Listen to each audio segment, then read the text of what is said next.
In Austin, I'm Mark Mullins. The city of Austin released an updated budget proposal. City leaders had to rework the budget for the current fiscal year after voters rejected Proposition Q.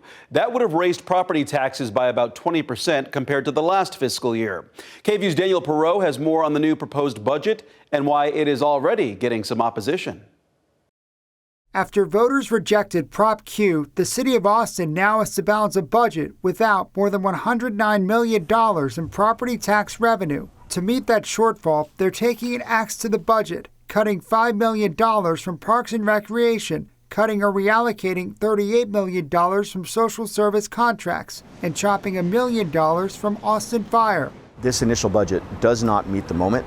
It does not honor and respect the message voters were sending. One of the biggest slashes is a more than $6 million cut to emergency medical services. We're solving a lot of problems for the city, and it just kind of makes us feel a little bit unappreciated, honestly. James Monks is the president of the Austin EMS Association.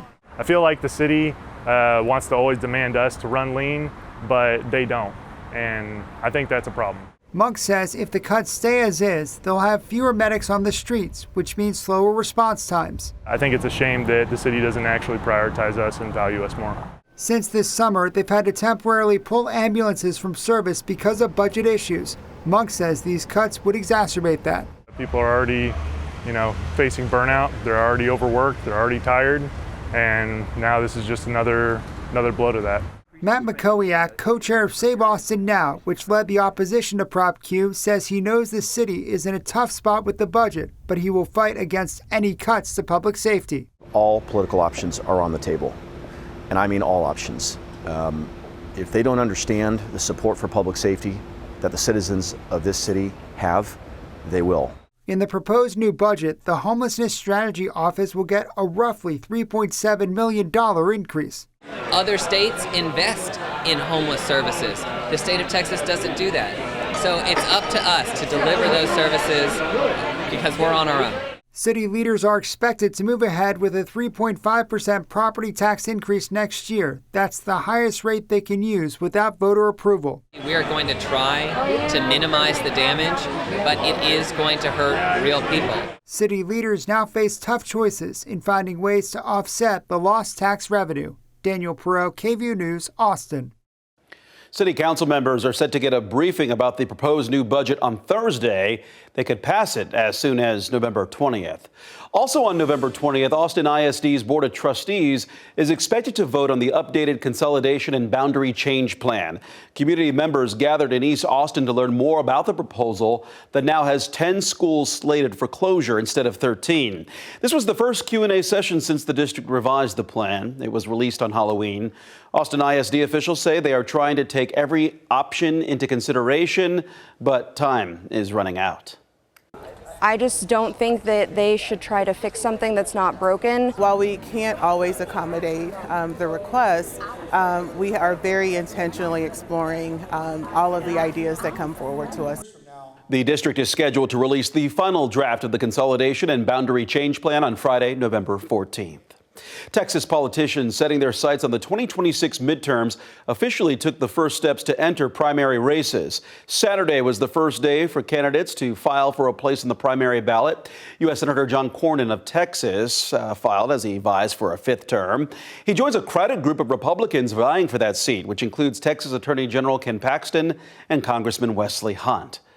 With the government shutdown halting SNAP benefits for millions, some school districts are stepping up to ensure students have access to food over the weekend. KVUE's Brianna Perez shows us how Hutto ISD's Weekend Lunchbox program is addressing a growing need in the community.